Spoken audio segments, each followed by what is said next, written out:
नमस्कार मंडळी, जय सद्गुरू चॅनलमध्ये तुमचं स्वागत आहे। आज मी तुम्हाला उपवासासाठी एकदम चविष्ट आणि संपूर्ण उपवासाची थाळी दाखवणार आहे। या थाळीत आहे मखाण्याची खीर, उपवासाचे साबुदाणा बटाटा चपाती, बटाट्याची भाजी, उपवासाचे भजी आणि इतर चविष्ट पदार्थ।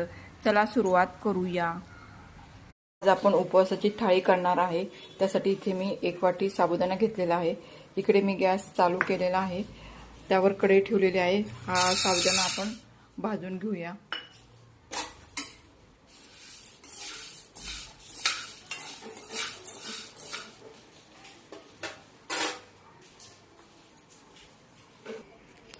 साबुदाणा हा मी बारीक गॅसवर भाजून घेत आहे। साबुदाणा भाजताना अजिबात घाई करायची नाही आणि साबुदाणा करपवायचाही नाही। इथे मी 3 ते 4 मिनिटं झालेले आहेत। साबुदाणा हा भाजत आहे आणि आपला साबुदाण्याचा कलर पण हलकासा बदललेला आहे। आपला साबुदाणा हा भाजून झालेला आहे। तो आता आपण एका डिशमध्ये काढून घेऊया आणि गॅस बंद करूया। आपण डिशमध्ये साबुदाणा काढून घेतलेला आहे, तो आपण थंड करून घेऊया। आपला साबुदाणा थंड झालेला आहे, आपण तो मिक्सरमधनं बारीक करून घेऊया।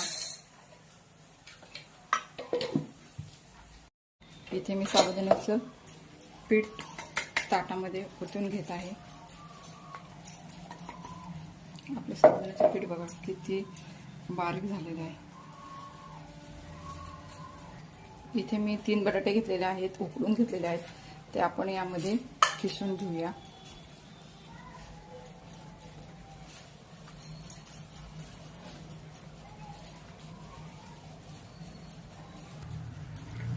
बटाटा हा नैसर्गिक बाइंडरचे काम करते, त्यामुळे साबुदाण्याचे पीठ हे व्यवस्थित बांधले जाते आणि आपण या मिश्रणाच्या चपात्या करणार आहोत।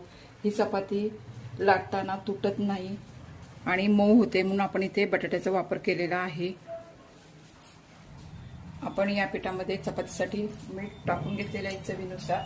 आता आपण ते एकत्र करून मळून घेऊया। आपण थोडं थोडं पाणी टाकून हे पीठ छान मळून घेतलेलं आहे।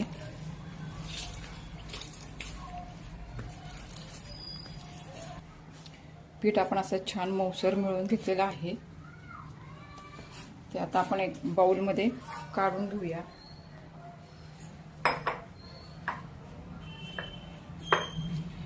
त्यामध्ये असे थोडे खड्डे करून त्यामध्ये थोडंसं पाणी टाकूया, कारण साबुदाणा हा भिजल्यावर एकदम मऊ आपली चपाती होईल, म्हणून आपण तसं केलेलं आहे। आणि आता आपण 15 मिनिटं हे झाकून ठेवून घेऊया। आपण आता मखाण्याची खीर करणार आहोत। इथे मी 1 वाटी मखाणा घेतलेला आहे। इथे पातेलं ठेवलेलं आहे, त्यामध्ये मी चांगलं तूप टाकून घेतलेलं आहे। त्यामध्ये आपण मखाणे हे भाजून घेऊया।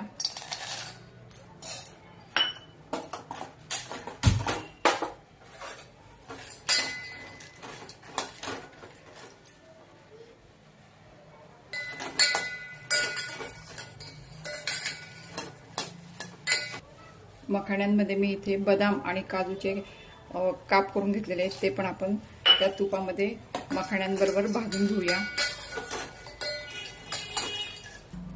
काजू आणि बदाम आपले फ्राय झालेले आहेत, त्यामध्ये आपण अर्धा लिटर हे दूध ओतून घेऊया।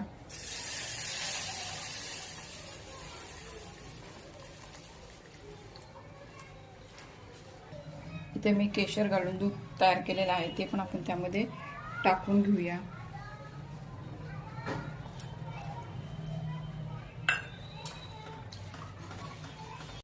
खिरीमध्ये मी अर्धा चमचा विलायची पावडर टाकली आहे, अर्धी वाटी साखर टाकले आहे। ते मिक्स करून खीर आपण आटून घेऊया। मखाण्याची खीरही तयार आहे। आपण आता उपवासाची भजी करणार आहे। इथे मी राजगिऱ्याचं पीठ 1 वाटी घेतलेलं आहे, त्यामध्ये आपण कोथिंबीर टाकूया आणि थोडी जिऱ्याची पावडर टाकूया। तुम्ही जर उपवासाला कोथिंबीर आणि जिरे खात नसाल तर तुम्ही स्किप केलं तरी चालेल। इथे चवीनुसार मीठ टाकूया। लाल तिखट टाकूया.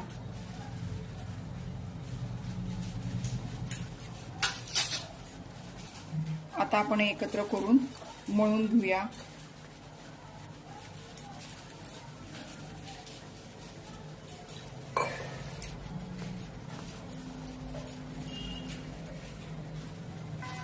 आपण या पिठामध्ये थोडेसे चिली फ्लेक्स टाकूया.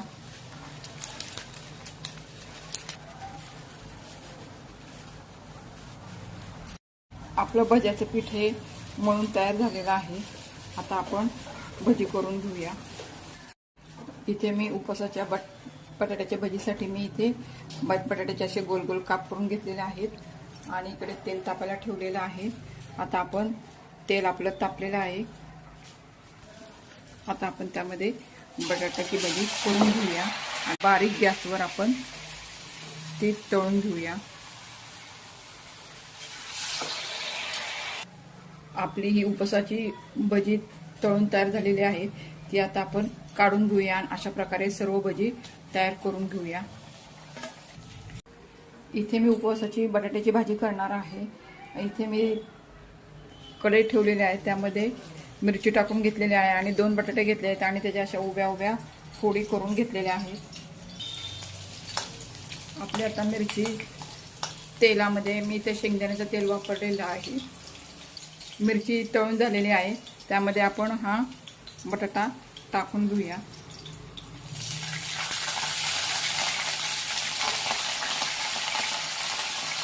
आता आपण त्यामध्ये चवीनुसार मीठ टाकून घेऊया आणि हे असंच वाफेवर छान बटाट्याची भाजी शिजवून घेऊया.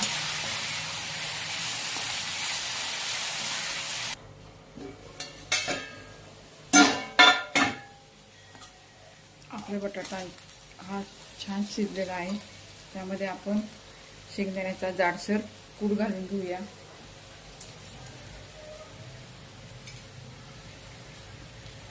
आणि परतून घेऊया.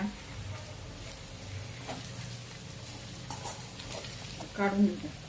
त्यामध्ये आपण बटाट्यामध्ये चिली फ्लेक्सही घालून घेऊन आपण त्यामध्ये परतून घेऊया आपला बटाटा. आपली बटाट्याची भाजी तयार झालेली आहे. आपलं उपवासाच्या चपातीचं पीठ हे छान भिजलेलं आहे. त्याच्यात आपण चपात्या करून घेऊया. इथे मी लावण्यासाठी राजगिऱ्याचं पीठ आणि साबुदाण्याचं पीठ घेतलेलं आहे.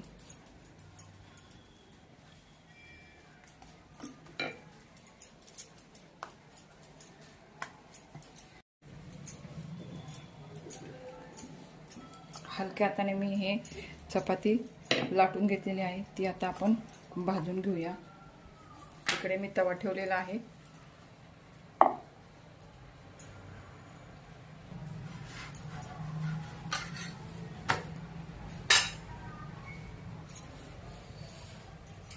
आपली चपाती किती छान फुगली आहे बघा. आपली चपाती छान भाजून झालेली आहे. ती आता आपण काढून घेऊया.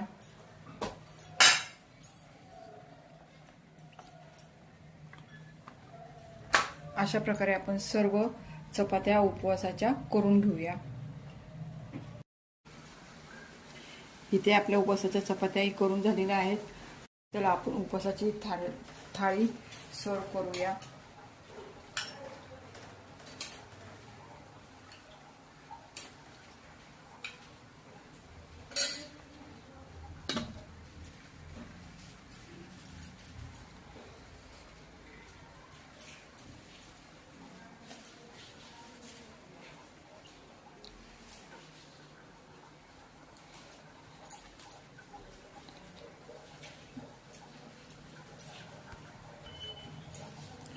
अशा प्रकारे आपली उपवासाची थाळी तयार आहे. तुम्हीही ही थाळी नक्की करून पहा. व्हिडिओ आवडला असेल तर व्हिडिओला लाईक करा, शेअर करा, सबस्क्राईब करायला विसरू नका.